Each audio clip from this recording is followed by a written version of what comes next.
بسم اللہ والصلاۃ والسلام علی رسول اللہ خاتم النبیین ورحمۃ للعالمین۔ سمٹ فار ڈیموکریسی جو کہ یونائٹڈ اسٹیٹس میں اس میں 120 ممالک حصہ لے رہے ہیں، یہ ایک ورچوئل لائیو سیشنز ہیں۔ اس میں سب سے امپورٹنٹ چیز یہ ہے کہ یہ چائنا کو پیش نظر رکھ کر کنڈکٹ کی گئی ہے۔ اس سے پہلے یہ 2021 میں ہوئی تھی۔ 2021 میں 110 ممالک نے اس میں حصہ لیا اور اس بار 120 ممالک میں حصہ لیا۔ لیکن پاکستان کے حوالے سے سب سے امپورٹنٹ چیز یہ ہے کہ اس میں پاکستان کو انوائٹ کیا، لیکن پاکستان نے معذرت کی۔ معذرت اگرچہ بڑے اچھے انداز سے کی کہ ہم پرو ڈیموکریسی ہیں، پرو ہیومن رائٹس ہیں اور ہمارے امریکہ کے ساتھ اس حوالے سے بڑے اچھے تعلقات ہیں اور یہ جاری رہیں گے، لیکن ہماری کچھ مجبوریاں ہیں کہ ہم اس میں شرکت نہیں کر سکتے۔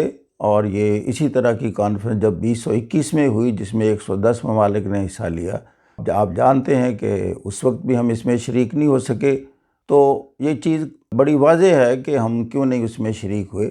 جیسے میں نے کہا کہ چین ایک سینسٹیو پارٹ ہے اس کا، کیونکہ اس کانفرنس میں چائنا کو بھی انوائٹ نہیں کیا گیا، اس میں رشیا کو بھی، ٹرکی کو بھی، بنگلہ دیش اور ہنگری یہ ممالک ہیں جن کو انویٹیشن ہی نہیں دی گئی۔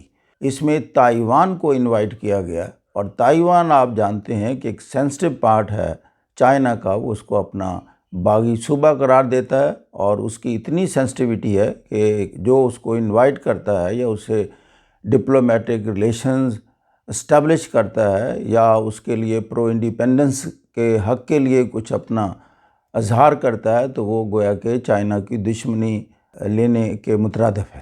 اب چونکہ پاکستان کے جو چائنا کے ساتھ تعلقات ہیں وہ صاف ظاہر ہے وہ ایک ہماری مجبوری بنی اور ایک بڑا بولڈ سٹینڈ پاکستان نے لیا کہ انکار کیا۔ اس کے ساتھ یہ بھی ہے کہ امریکہ پاکستان کی اس مجبوری کو آج سے نہیں، یہ جب ہم سیاٹو کا حصہ تھے چائنا کے خلاف امریکہ کے ساتھ اس معاہدے میں تھے، اس وقت بھی امریکہ پاکستان کے ساتھ تھا اور چائنا بھی اس معاہدے کے باوجود ہمارے ساتھ فرینڈلی ریلیشنز رکھے ہوئے تھا۔ اس کا مطلب یہ جو ہماری جغرافیکل پوزیشننگ ہے یا ہمارے جو اسٹریٹجک نوعیت کے تعلقات ہیں ویزاوی انڈیا کو بھی سامنے رکھتے ہوئے، تو یہ ایک تعلقات ایسے لگتے ہیں نیچرل ہیں اور یہ کسی طرح ختم نہیں کیے جا سکتے۔ ان چیزوں کو سمجھتے ہوئے آئی تھنک کہ امریکہ اس کو ڈائجسٹ کر لے گا، اس نے پہلے بھی کیا ہے۔ دیکھنا یہ ہے کہ انٹرنیشنلی جو یہ صورتحال پیدا ہوئی کہ یہ جو سمٹ فار ڈیموکریسی کی ایک موومنٹ لانچ کی ہوئی ہے یونائٹڈ اسٹیٹس نے، جیسے 2021 میں کی، اس بار پھر کنڈکٹ کی۔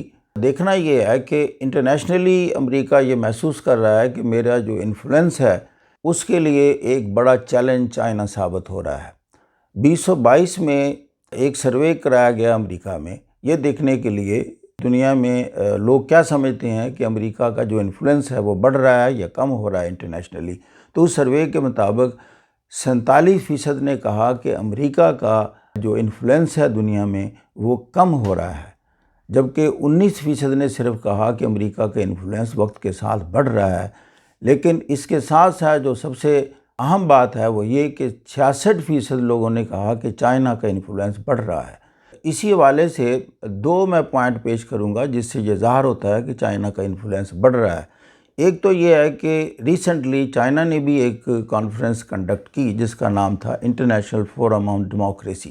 اس میں 100 کے قریب ممالک اور ڈیلیگیشن نے شرکت کی، بیجنگ میں ہوا، اور اس کے 5 ایریاز تھے جس پر انہوں نے فوکس کیا، جس میں democracy, sustainable development, global governance, diversity اور ماڈرنائزیشن، ان پوائنٹس پر کیا۔ اور یہی وہ پوائنٹس ہیں جس پر وہ بیلٹ اینڈ روڈ انیشیٹو لے کر آگے بڑھ چکا ہے۔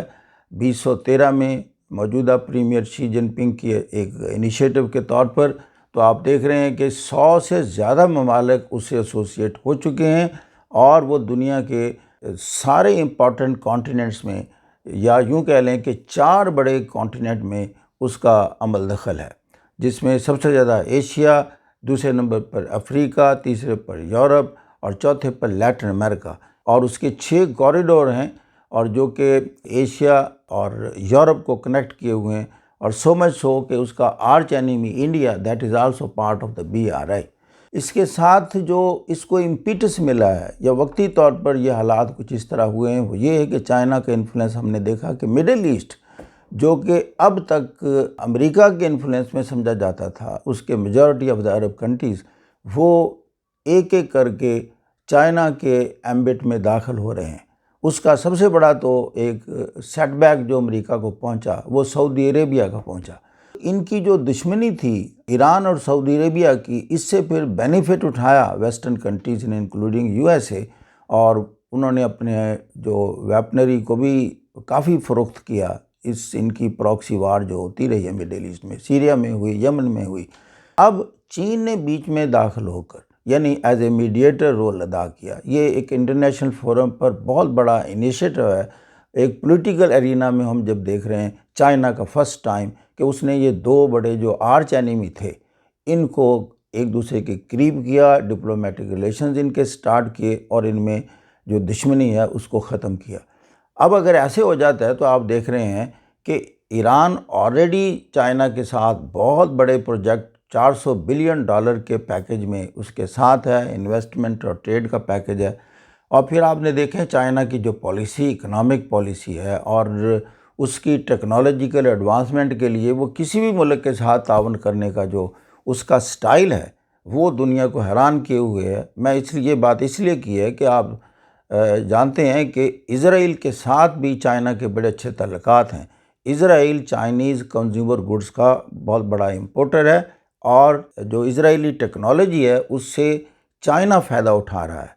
تو یہ ہے وہ چائنا کا انداز جس سے وہ ایکسپینڈ کر رہا ہے۔ اور اسی کانٹیکسٹ میں آپ دیکھتے ہیں کہ اگرچہ یونائٹڈ اسٹیٹس کے اتنے زیادہ تعلقات اس کے خلاف ہیں، وہ اس کا بہت بڑا ٹریڈنگ پارٹنر ہے، بلکہ یوں کہنا چاہیے کہ دنیا کا سب سے بڑا trading partner Chinese consumer goods کا جو ہے وہ یونائٹڈ اسٹیٹس ہے، اور دوسرے نمبر پر انڈیا ہے، لیکن ملٹری ایرینا میں یہ اس کے خلاف ہیں۔ آپ اس کو تھوڑا سا ایک اور کانٹیکسٹ میں بھی دیکھ سکتے ہیں کہ جب چائنا نے BRI سٹارٹ کیا اور وہ پھیلا تو پھر اس کو ایک چیلنج کے طور پر لیا یونائٹڈ اسٹیٹس اور اس کے الائز جو پرٹیکولرلی G7 میں ہیں۔ تو پچھلے سال ان کی میٹنگ ہوئی اور they came out with a parallel set up in the name of the B3W build back better world. یہ جو سمٹ فار ڈیموکریسی ہے یہ اسی کا ایک شاخسانہ ہے کہ ان ممالک کے ساتھ زیادہ ایسوسیٹ ہو کر ہم چائنا کو کمپیٹ کریں، اس کے بڑھتے ہوئے جو اثر رسوخ ہے اس پر بند باندھیں۔ لیکن ایک ہمارا انالیسز ہے کہ جو پوٹینشل BRI میں ہے وہ شاید B3W میں نہ ہو، یہ وقت بتائے گا۔ بہرحال یہ ایک دنیا میں جیسے ایک بائی پولیرٹی کا دوبارہ پھر آغاز ہو رہا ہے اور ایک کولڈ وار کا آغاز ہو رہا ہے، جس کو میں کہتا ہوں نیو کولڈ وار ایرا۔ تو یہ ایک سٹارٹ ہو چکا ہے اور اس میں دو بڑی طاقتیں ہیں۔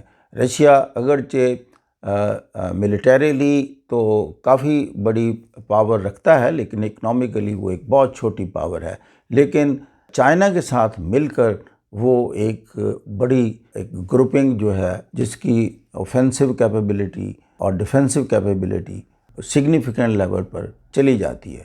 یہ وہ حالات تھے آپ کے سامنے ہم رکھنا چاہتے ہیں انٹرنیشنل سینیریو کے حوالے سے۔ Thank you very much for watching. خدا حافظ۔